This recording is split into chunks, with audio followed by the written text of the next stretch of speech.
Bonjour à toutes, bonjour à tous.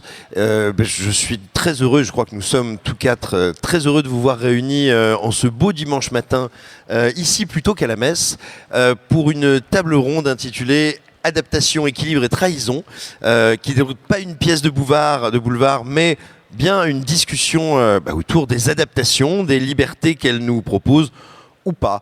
Un petit propos liminaire avant de présenter les intervenants de qualité de cette table ronde.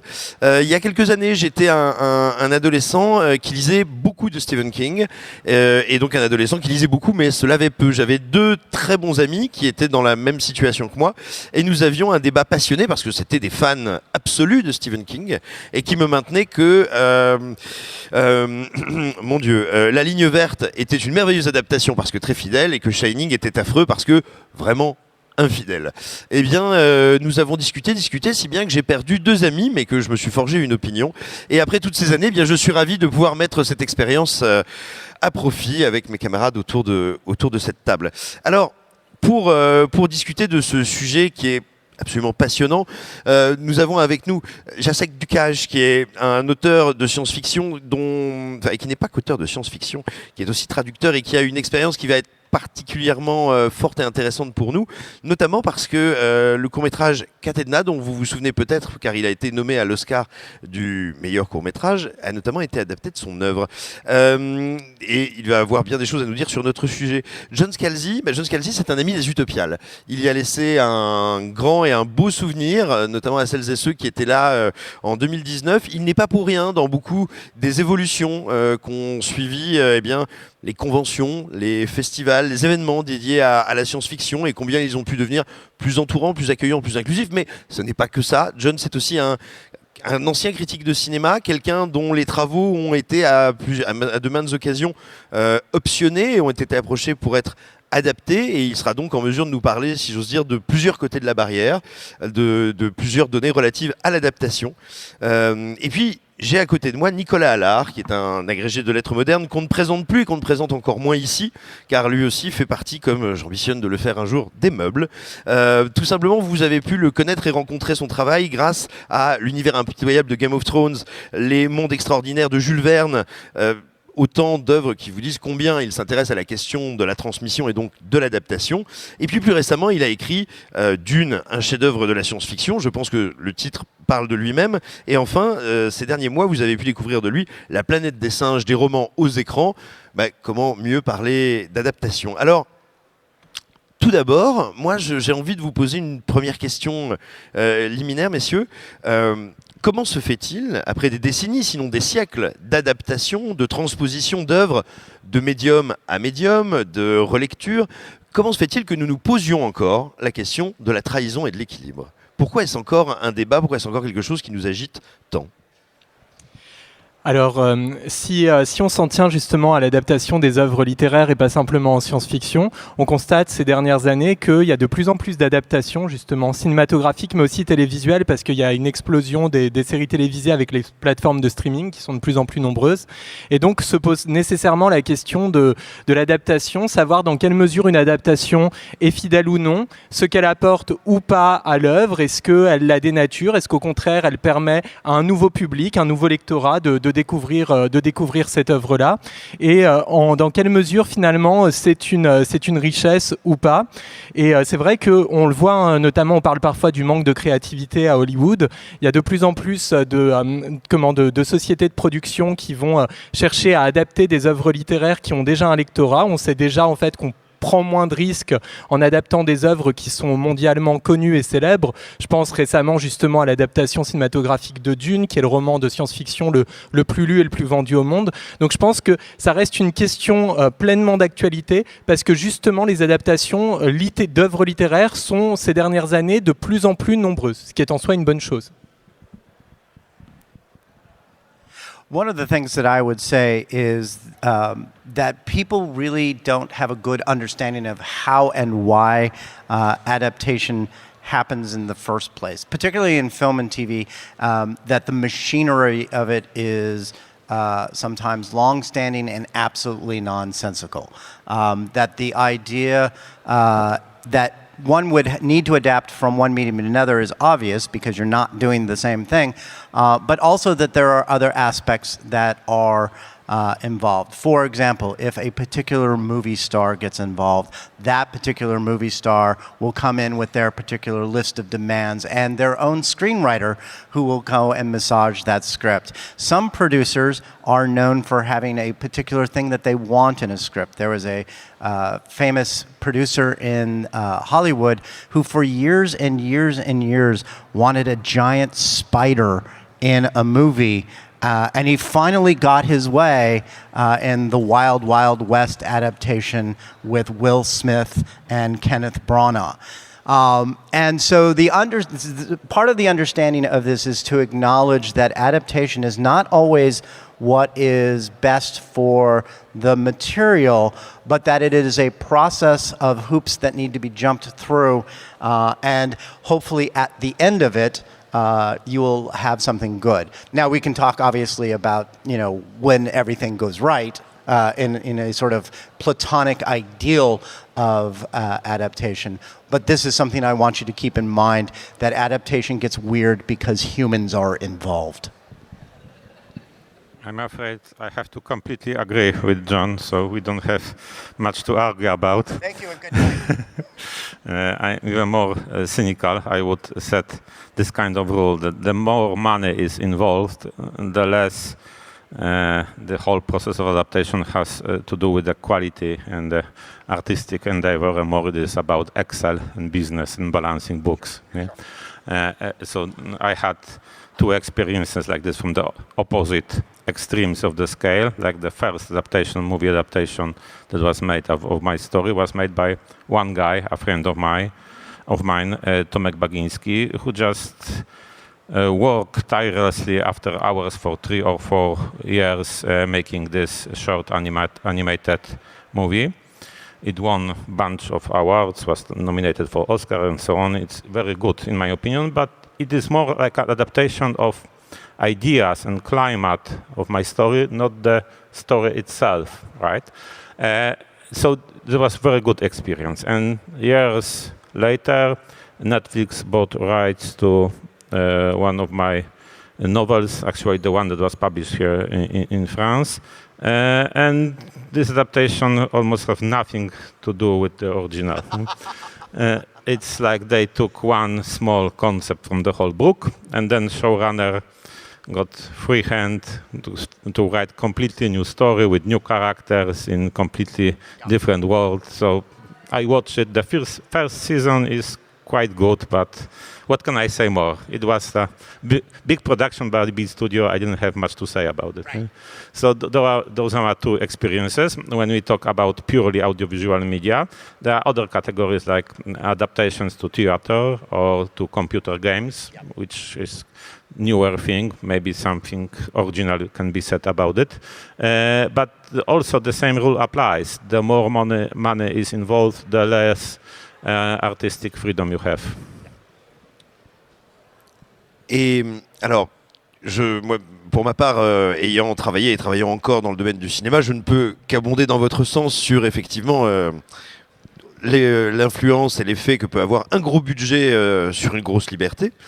Néanmoins, est-ce que le problème presque philosophique fondamental qui nous intéresse ici ne gît pas d'abord dans le regard du lecteur ou du spectateur pour qui finalement toute transposition risque d'être une trahison? Est-ce que nous ne sommes pas tout simplement confrontés, avant même les grosses patounes hollywoodiennes, est-ce que nous ne sommes pas d'abord confrontés au rapport affectif que nous construisons avec ces œuvres? Oui, je crois que tu as tout à fait raison de le signaler, et d'autant plus à notre époque où finalement les communautés de fans d'un univers sont de plus en plus présentes grâce aux sites internet, aux réseaux sociaux, et donc peuvent exercer un moyen de pression et peuvent faire entendre encore plus facilement leur accord ou leur désaccord par rapport à telle ou telle adaptation, crier au scandale, crier presque au blasphème, pour reprendre ta métaphore religieuse du début de notre échange.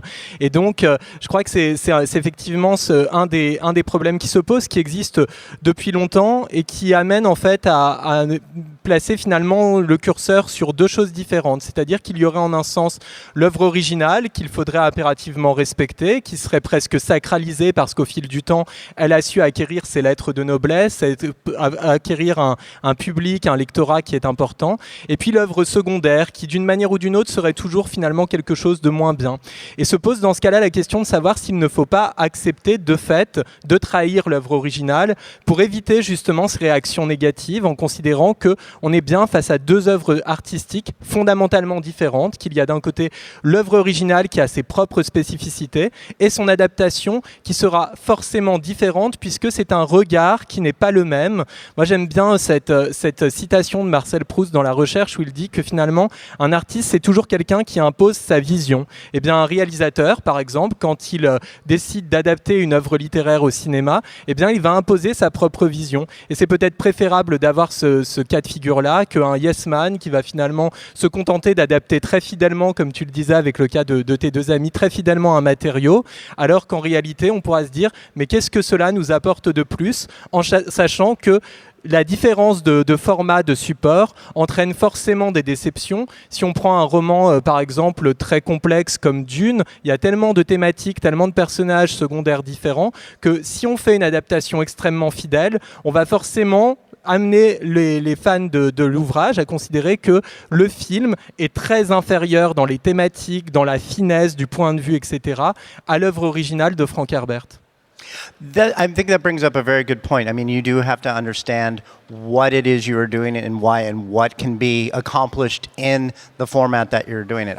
When I was a movie critic, I went and I interviewed Michael Crichton about Jurassic Park. And he made the point that if you were to take a script and you were going to type it out like it was a novel, it would be essentially the length of a long story or a novella, right? And he says, but we have an entire novel here. And so you end up taking out 60, 70, 80% of the thing in order to get the story told. Now, some of that's going to be covered by the visuals, but a lot is what do we take out, what do we put back in? The most important thing for me, ultimately, with any sort of adaptation, whether it is a faithful adaptation or whether it's a loose interpretation or any of that sort of stuff, is to use the parlance of the young people today, it's about the vibe. Is the vibe going to work? When you watch this thing, are you going to get the same apprehension, the same feeling from it that you've got when you approach that work in a literary version? If you are doing that, then it seems like it's working even if you are taking a large amount of liberties with the initial work. And a good example of that, two good examples of that, the first being Blade Runner, which is absolutely 100% nothing like the Philip K. Dick story, but that feeling of isolation, of weirdness, of, you've all of a sudden come into a very strange future is absolutely there. And then with Stephen King's The Shining, even though Stephen King famously hated it, he had Mick Garris, his favorite director, make a miniseries that was much more faithful, and it was fine. But the claustrophobia that Kubrick brought to that was 100% in keeping with the sort of alienated terror that you felt when you were flipping through the pages. So those are good reasons for not so faithful adaptations, but you have to ask yourself right now, what are the business reasons that studios buy rights to literature? Yeah. And mostly there are two. One, this is IP that already has following. Yeah. Fan base. So they are buying the fan base, not so much the work of art itself. Yep. So then we get very strange results on the screen. The second reason is Hollywood has a strong belief in Campbell's mythology, this archetype map of what people want to see, to live through, this hero's journey algorithm and so on. So they look for ready pieces of plot, characters, and mythological steps, so to speak, that just fill out this algorithm.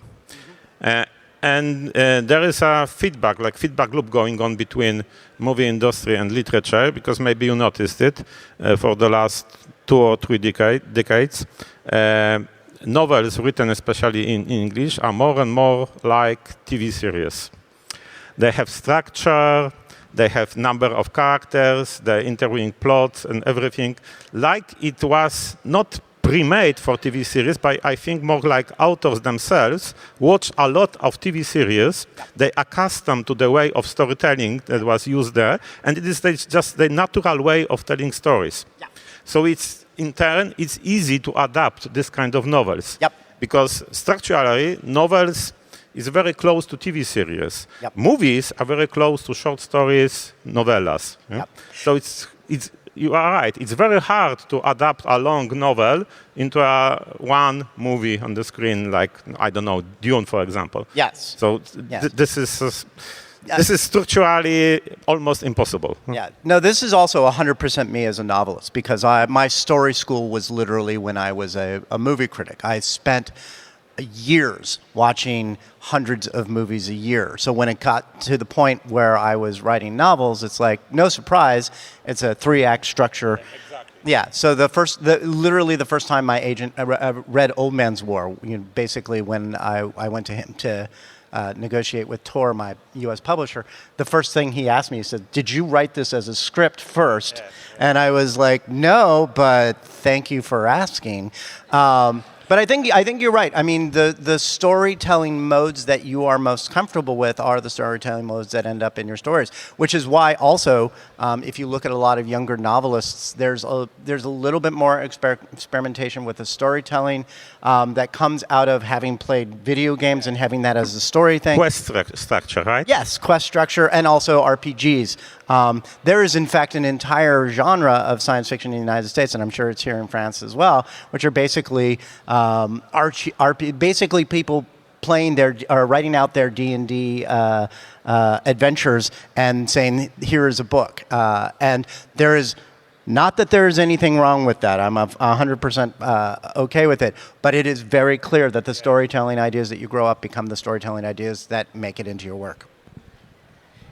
Alors, je vais me tourner à nouveau vers vous deux pour une question justement qui m'intéresse, parce que vous avez déjà, c'est la 2e fois désormais que nous évoquons les jeux vidéo. Et effectivement, quand on emploie le mot adaptation, le premier stéréotype qui nous vient à l'esprit, c'est bien sûr Hollywood. Mais je crois que effectivement, les jeux vidéo proposent peut-être, ou commencent à proposer, des moyens, un médium tout simplement capable d'appréhender totalement différemment et la narration et le récit, et aussi, on y viendra peut-être, l'implication du spectateur. Est-ce que pour vous, les jeux vidéo constituent un terrain qui pourrait devenir un potentiel d'adaptation très fort? Tout simplement parce que, si j'ose dire, il n'est pas concevable de ne pas trahir, tant la narration est différente, et donc, est-ce que ça n'ouvre pas beaucoup de potentialités d'adaptation en jeux vidéo? Absolutely. I mean, I wrote a video game once. It was called Midnight Star, and it was out there for a while. And the thing is that as a storyteller, just using the thing where you would have multi-branching storylines and making sure that they all led towards one thing or another and still were narratively coherent. One, it's a hell of a lot of work. And 2, it is absolutely intriguing. So as far as it goes, it absolutely is a new way of doing things, because as an author and as someone who is used to being in charge of the narrative, you have to accept that there is somebody else who is fighting you with the narrative, and that is the person who is playing the game. And you have to find some way to accommodate their priority of choice. They absolutely have to be able to explore the world for most of these games, with the fact that sooner or later you want them to get where you want them to go. And the fact of that preemptive sort of coordination with another person who is chaotic and is probably 11 years old is a hell of a thing. And certainly, the development of the stories from video games to elsewhere is one thing, but there's also been the other way as well. We have seen, obviously, Lord of the Rings has been made into video games, Harry Potter's been made into video games. Any sufficiently popular medium or any sufficiently popular work will get translated to as many mediums as possible. So I had experiences both ways. Like 2 of my novels are being right now adapted into computer games, and I worked also on the anthology of novellas set in the world of Frostpunk. That was released right now when the Frostpunk 2 was released. So you are right. There is this interaction problem that you don't control the actual experience of the player the way you control the experience of a viewer or reader. But there is also very interesting phenomena called emergent narrative. Like that you don't use normal storytelling devices when you tell like linear story. Like when games this type of games usually try to cheat a player that he or her has some agency. In fact, they don't have it. You just want to make them feel as if they are making choices, but in fact you are leading them from point A to point B to the very end. And this is the normal linear storytelling just used in the medium of computer games. But there is something called emergent narrative when you don't have any kind of hard storyline. You just have a lot of clues dropped to the whole world, a lot of NPCs, non-player characters, and the freedom of player to interact with everything. Yep. And he or she is actually the creator of this story. Yep. You just allow them to build this story on their own. And so it is much more complicated. It requires completely different set of skills, but the results sometimes can be really beautiful. It's a completely different kind of art. We don't have a language even to talk about it on theoretical level, but it is emerging before our eyes. Yeah, and in addition to that, there are things about the playing of video games that even the programmers do not expect. I remember about 20 years ago, there was this game that was done by a guy named Peter Molyneux that was called Black and White. And the point was they had these, you're a god, and you have these avatars that are basically as tall as the ceiling here, and they wandered around through the village of wherever it is that you're building up your followership. And they programmed them to do certain things, but in the playing of the game, they discovered that these avatars will do completely unexpected and new things and would have an effect on your game regardless. And so there were just great stories of, all of a sudden my avatar just picked up somebody and ate them.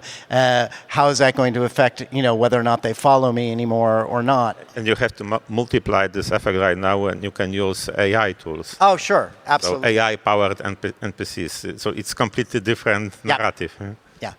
Et pour compléter ce qui a été dit, c'est vrai que les jeux vidéo permettent en fait d'avoir une narration qui est différente que la narration littéraire ou cinématographique.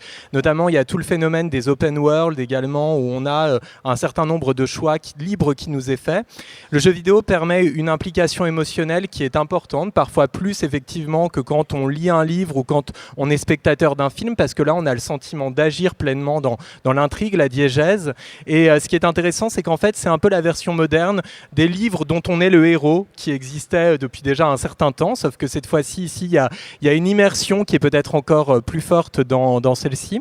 Si on parle un petit peu du monde francophone, puisque tu disais que c'était peut-être un peu la nouvelle voie à suivre, il y a un grand artiste franco-belge, Benoît Socal, qui avait perçu justement que les jeux vidéo pouvaient être un petit peu la nouvelle manière de raconter les histoires ou d'adapter certaines histoires.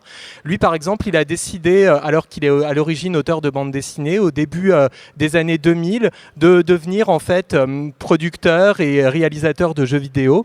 Et notamment, il a adapté plusieurs romans de Jules Verne, mais de façon indirecte, avec des jeux très célèbres comme La Mer Zone ou encore Siberia, par exemple, parce qu'il considérait que c'était une nouvelle manière de s'approprier les romans de Jules Verne, sachant que Jules Verne est un écrivain qui a été largement adapté. On connaît actuellement plus de 300 adaptations de ses films au cinéma. Et donc, lui, il trouvait que c'était une manière différente de raconter l'histoire et d'impliquer est le lecteur, spectateur, joueur en quelque sorte. Et puis pour parler également un peu de la Pologne, ce qui est intéressant, c'est que la première grande adaptation du Sorceleur, c'est une adaptation vidéoludique. Avant que l'on ait la série The Witcher, par exemple, on a eu l'adaptation en jeu vidéo. Et d'ailleurs, les fans du Sorceleur considèrent que l'adaptation vidéoludique est supérieure à l'adaptation de la série Netflix. Donc c'est assez intéressant. Mais beaucoup de choses sont supérieures à la série Netflix. Beaucoup de choses sur Terre. Okay, but I want to do a quick pushback here. You mentioned, or at least the translation tells me, that you think that the narrative of video games is can be more immersive than like film or books, and I don't think that that's necessarily true. I think that certain types of medium affect certain people in different ways. You absolutely can get drawn into the world of a big, thick book, so much so that you wish that you could live there. Obviously, there were a whole group of people when the Avatar movie came out. They're like, why can't I live on this planet and be a blue alien and all of that sort of stuff. The immersiveness of narrative is not necessarily dependent on medium. What each medium offers is specific ways to hook that narrative into the human brain. And when it comes to adaptation, this is actually a very important thing, because what does work in a novel for hooking the person into the narrative is not necessarily what's going to work in video games. It's not necessarily going to work in movies or TV. And you always have to be aware that each medium has its advantages and disadvantages. Oui, c'est tout à fait juste. Et justement, je trouve que ce qui est bien dans l'idée de l'adaptation, c'est qu'on va pouvoir s'adresser à des publics très différents, parce que justement, certains vont être sensibles à tel ou tel support, à telle ou telle forme artistique. Par exemple, je vais prendre le cas récent et sur lequel j'ai travaillé de Dune. Ce qu'on a constaté, c'est qu'il y avait beaucoup de personnes qui n'avaient pas lu le roman Dune, par exemple en France, et qui sont allées à la découverte du roman parce qu'ils ont été sensibles justement à l'aspect visuel du film de Denis Villeneuve. Et donc, justement, ça leur parlait plus en un sens de commencer la découverte de cet univers par une voie cinématographique et ensuite d'en venir à une voie plus littéraire. Donc, c'est vrai que ce qui est intéressant, c'est que la multiplication finalement des supports et des formes artistiques ces dernières années permettent finalement de s'adresser à un plus large public qu'autrefois, où pendant longtemps, il faut le dire, la principale manière de connaître la fiction et de se divertir était une manière littéraire. Et depuis le développement d'un certain nombre de technologies, on a maintenant plusieurs manières d'appréhender des univers de fiction. Mais vous voyez, en quelques minutes, et c'est de ma faute, c'est dû à la grâce d'un dimanche matin sans café, j'ai sauté à pieds joints dans l'idée de l'adaptation hollywoodienne. Mais vous voyez, en quelques minutes à peine, nous avons évoqué le Sorceleur, nous avons évoqué les adaptations vidéoludiques, nous avons parlé aussi un petit peu avec toi de ton travail académique et universitaire et de recherche et de vulgarisation. Mais est-ce que tout ça ne nous amène pas, étant donné les œuvres que nous mentionnons, à peut-être nous poser la question dans quelle mesure la première forme d'adaptation et de nécessaire d'indispensable trahison n'est pas la traduction, finalement. Car nous sommes tous là autour d'œuvres que nous avons besoin de nous transmettre, de traduire, et se pose la question bien de ce que nous transmettons et de ce que nous traduisons. Oui, c'est tout à fait juste. C'est d'autant plus vrai quand, par exemple, un écrivain va soigner particulièrement son style, où je pense qu'il y a un cas de figure très important, c'est les œuvres poétiques. Quand une œuvre poétique, par exemple, est versifiée et qu'elle va être traduite dans une langue étrangère, on va, pour par exemple conserver le contenu, procéder à un certain nombre de modifications qui font qu'on ne retrouvera pas les mêmes sonorités, les mêmes rythmes que dans l'œuvre originale. Donc en fait, cette trahison, elle existe, à vrai dire, depuis les origines même de la littérature, dès l'instant où un peuple a voulu se réapproprier une œuvre qui n'appartenait pas à sa culture elle-même.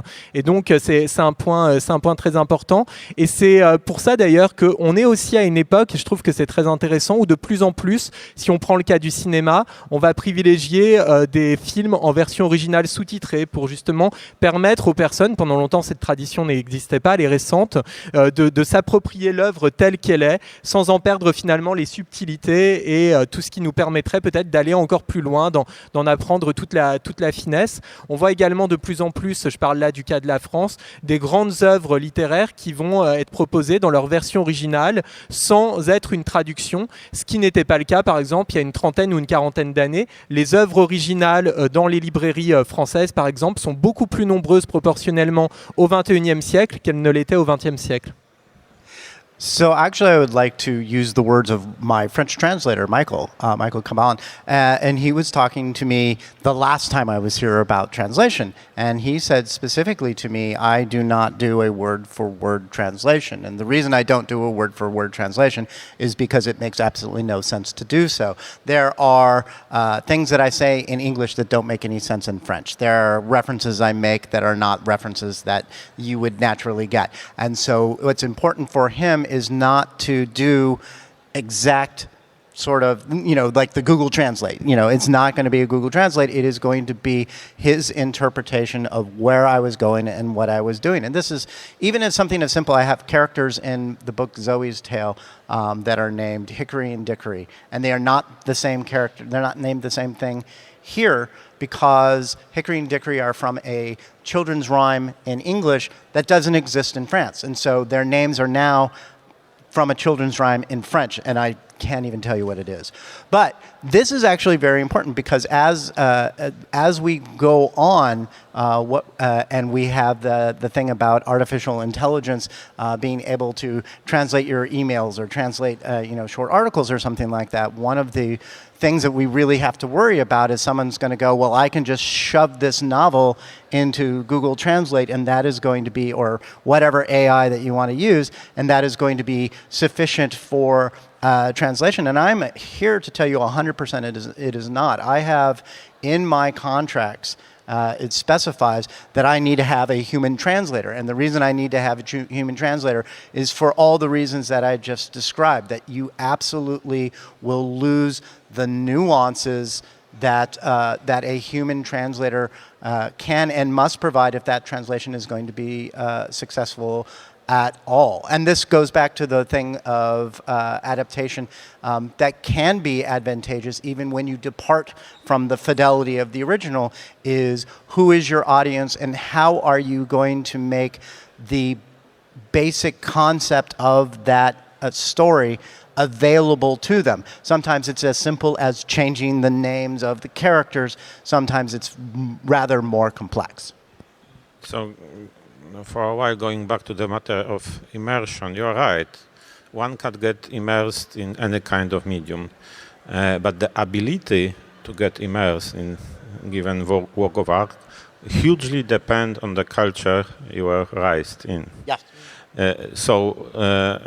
As the culture changes and the technology changes, people lose the ability to get immersed in certain form of art. You can see it in the history of art. Like less and less people are fascinated by opera, poems, rhythmical delivery of poetry, things like this. And it was a huge thing for centuries. People get immersed in this kind of art, like they live through it.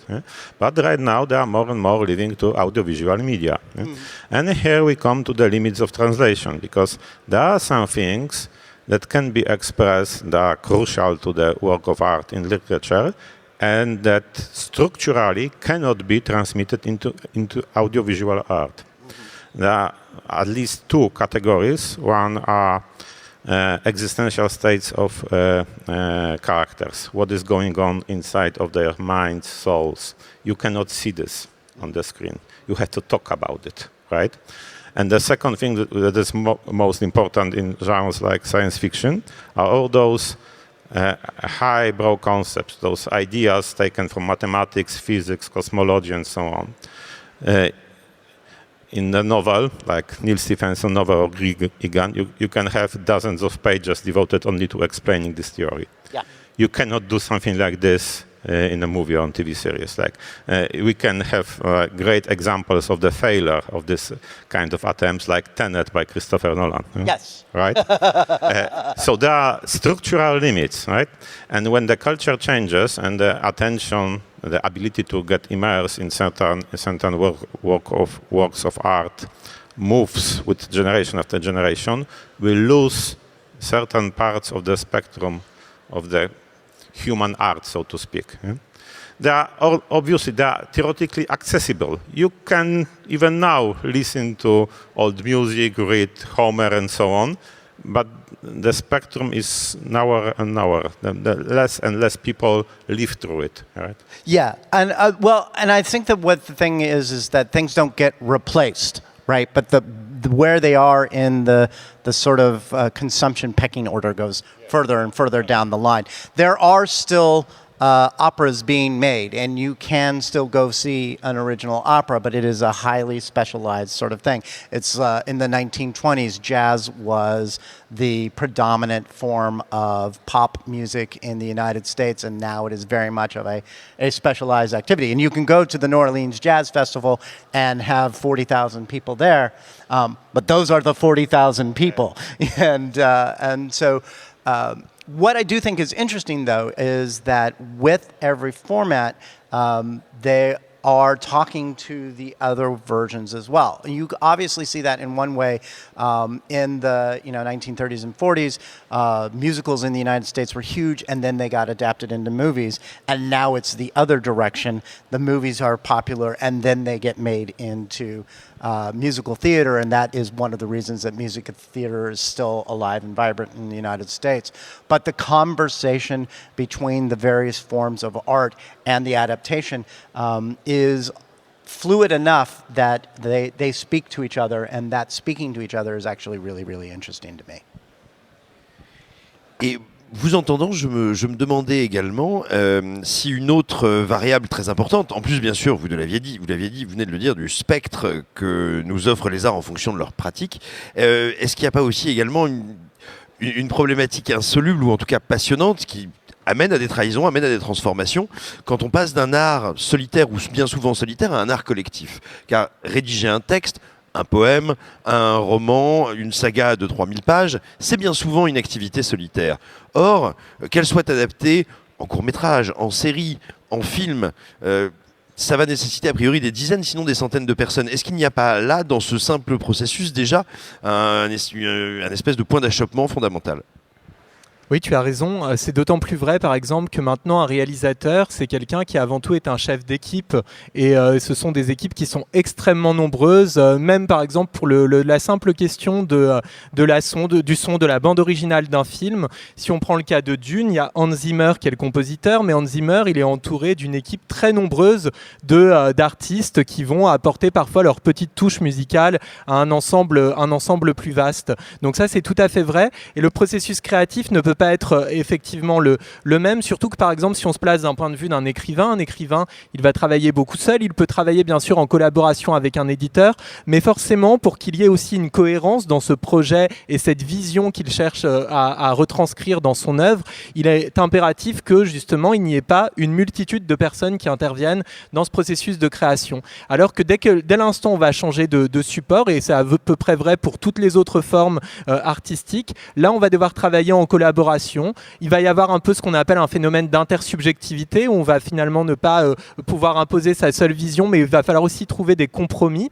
Et c'est cela aussi qui peut parfois décevoir, par exemple, les personnes qui vont regarder une adaptation d'une œuvre. C'est que quand on fait des compromis, eh bien, on doit renoncer parfois à des idées qui peuvent être originales, audacieuses, et ça peut donner l'impression finalement aux personnes qui vont recevoir ensuite cette œuvre collective, eh bien, qu'elle manque justement de créativité, qu'elle manque d'audace, qu'elle manque d'originalité, parce qu'il y a tout un tas de compromis qui auront été mis en place auparavant, sans oublier en plus la nécessité commerciale qui entre en ligne de compte, bien entendu. Il faut que le projet soit bankable, qu'on puisse effectivement le vendre au plus grand nombre, et c'est pour ça d'ailleurs qu'on insiste beaucoup ces dernières années sur le fait qu'il est important qu'il y ait des réalisateurs à Hollywood qui soient véritablement des auteurs, des gens qui aient les épaules suffisamment solides, suffisamment larges pour pouvoir imposer justement leur vision, toujours dans un projet collectif bien sûr, mais sans avoir à se dire je vais justement devoir faire un grand nombre de compromis et en un sens me renier moi-même, renier la vision que j'avais au début de ce projet.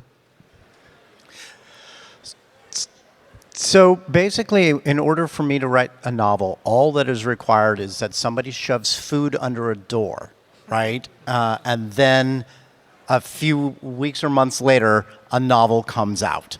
To make a movie, you need at least $100 million.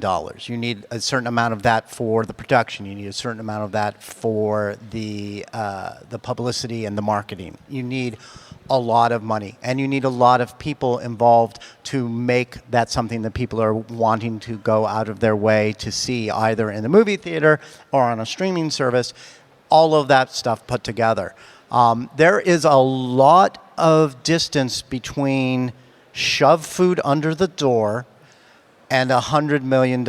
And in that space is a lot of space for everybody to lose their nerve, to hedge their bets, to go, do we really need to do this? Can we afford to do this? Are we going to lose audience members if we do this? And I'm going to go back to William Goldman, who wrote The Princess Bride, and a number of other movies, won a couple of Oscars for screenwriting. He wrote a book called The Adventures in the Screen Trade, and he wrote something in that was incredibly famous, which is nobody knows anything, which means that even if you have a work that it would be perfect for a film, once everything gets going, who can say? Because all of a sudden you have that star come in, and that star has their own demands and won't work with this person or that person. And then the script comes in and it's not good, so they throw that out, and the director says, well, if I don't have that script, I don't want to direct it anymore. One thing leads to another, and it's a cascading path of, okay, well, how do we salvage this now? And then you end up with something where people are like, I don't know why you spent $100 million on this. This was a waste of 2 hours of my life that I will never get back, and now I'm going to blame you for it. So yeah, absolutely the recognition that, particularly as a writer, that once you sell your baby to Hollywood, or anywhere else for that matter, if you sell it to video games or if you sell it to theater or something, it's not your baby anymore. The baby has been adopted by somebody else, and they may do terrible things to it, or they may leave it in neglect, or they may make it the most wonderful thing in the world. You don't know until it finally happens. So Ne vendez pas de bébé. So apart from those limitations, when you have many people involved, high budgets and so on, there is one crucial difference that I usually make between literature as a solitary endeavor, that you have one guy writing on his own whatever he likes to write, and a bunch of people, highly paid, responsible before some board of directors or some other body. So when you are writing on your own, you don't have to know why you are writing what you are writing. Something comes to your head. Maybe you had a dream. Maybe you are feeling bad. Maybe you just made a mistake, but this mistake just now looks good, so you are keeping it. Huh? Yeah. But you don't know why. Huh? Yeah. And you are going with it. And this is the work of art.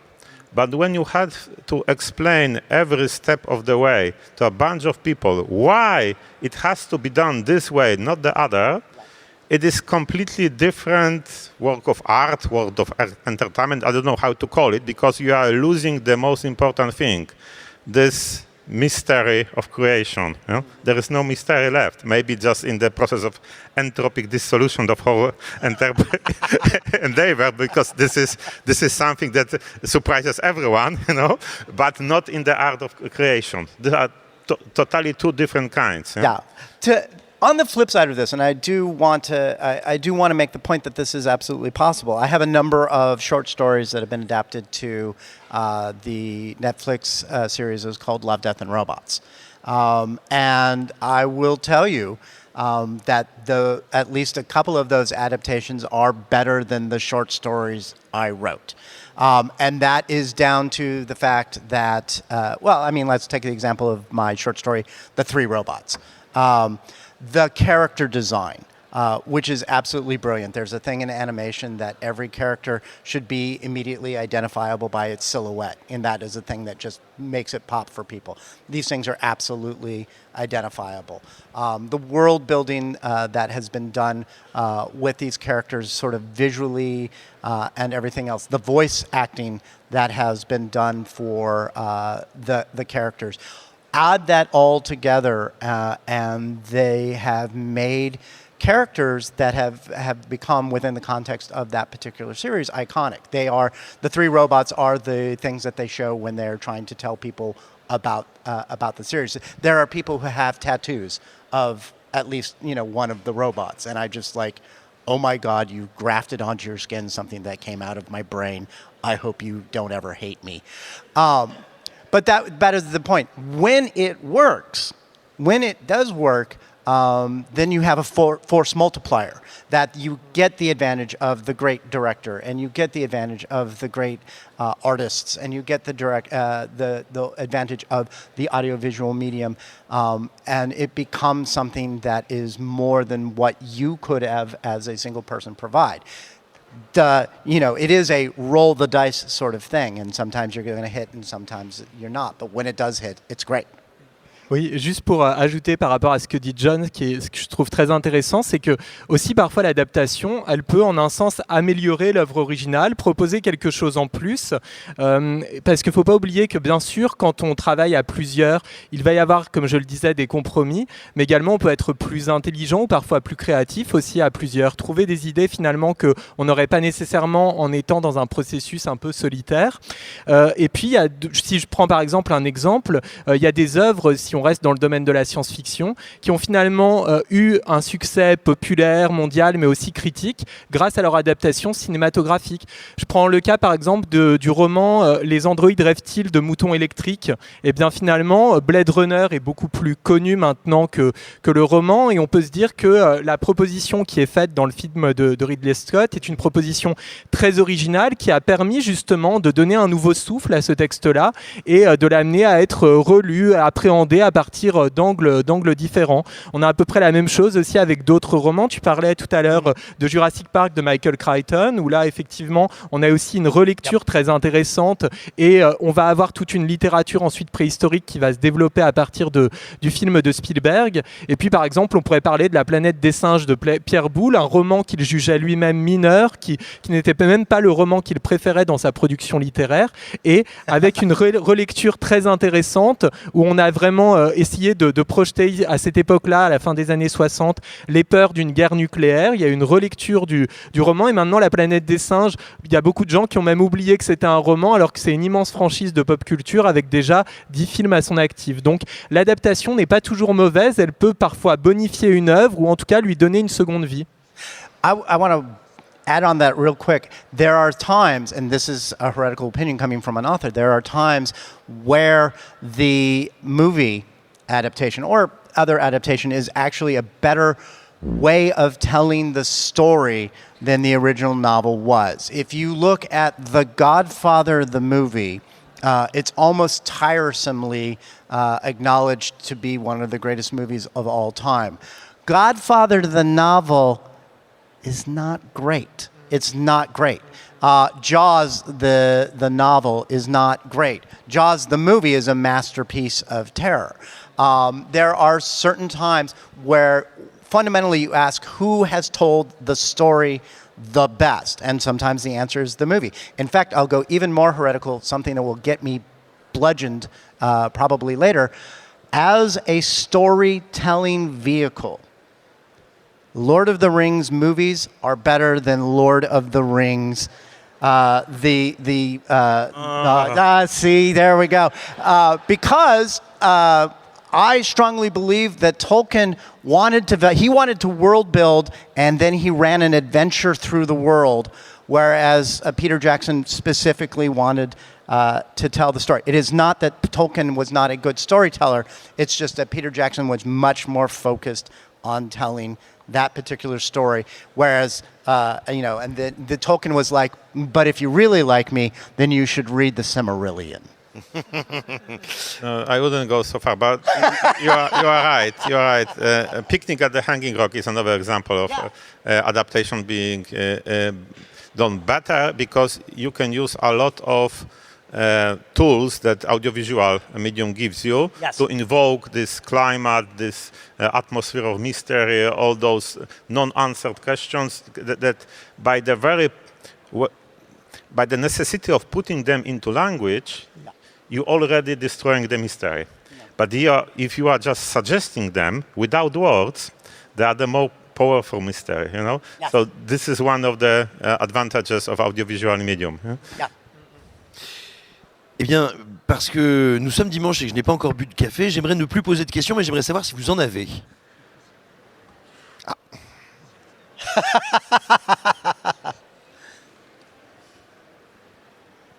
Merci. Vous avez parlé pas mal de trahisons finalement accidentelles.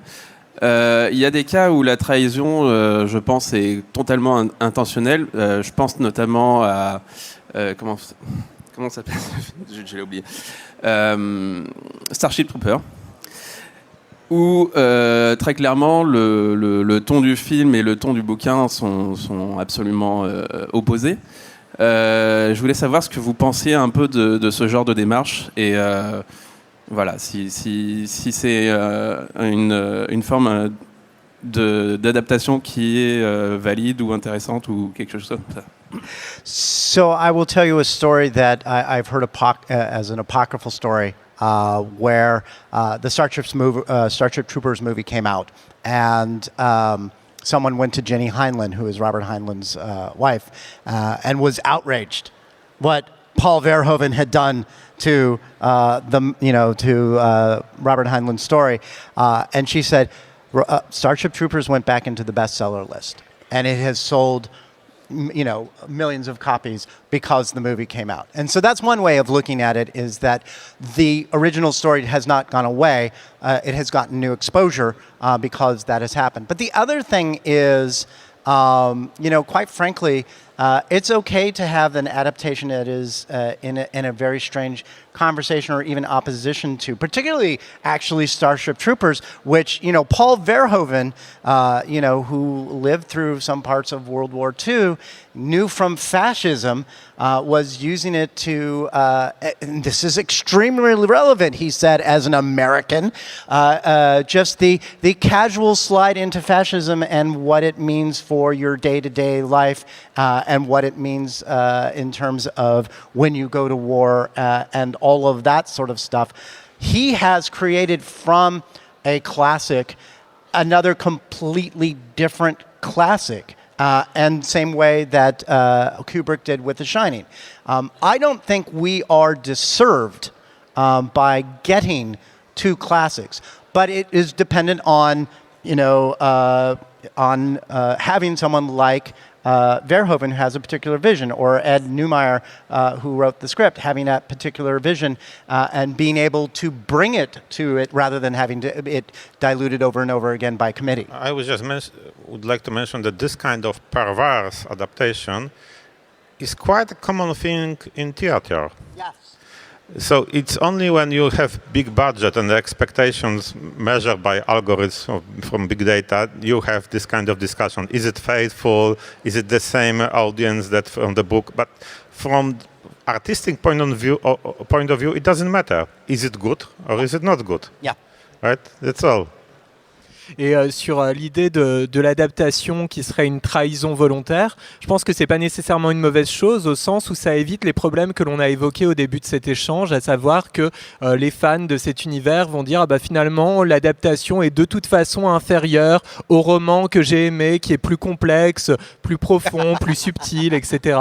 Alors que quand on a vraiment une proposition qui est différente d'emblée et que cela est assumé, ça peut plus facilement permettre par exemple au spectateur d'accepter cette nouvelle proposition en se disant de toute façon c'est une version très différente. Je pense notamment à Jodorowsky quand il avait l'intention d'adapter Dune de Frank Herbert. Il a volontairement tenu Frank Herbert à l'écart du processus créatif et il a d'ailleurs bien dit dans plusieurs interviews, je ne faisais pas le Dune de Frank Herbert, je faisais le Dune de Jodorowsky. Et je trouve que la posture est assez intéressante. Yes, sometimes that's why they pay you a lot of money to go away. Oui, on a beau être dimanche, je ne serais pas charitable non plus. Pour parler de trahison encore, on parle souvent de Carpenter comme ayant fait les meilleurs films Lovecraftiens, sachant que ce sont les seuls films qui ne sont pas du tout adaptés de récits de Lovecraft, comme The Thing ou L'Antre de la Folie.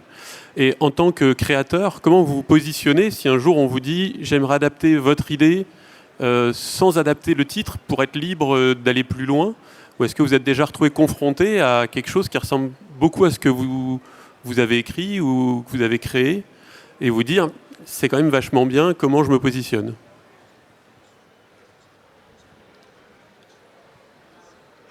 I mean, the first thing is that if they were going to go and say, I want to adapt your thing in a way that has no identifiable connection to you, they probably wouldn't come to me at all.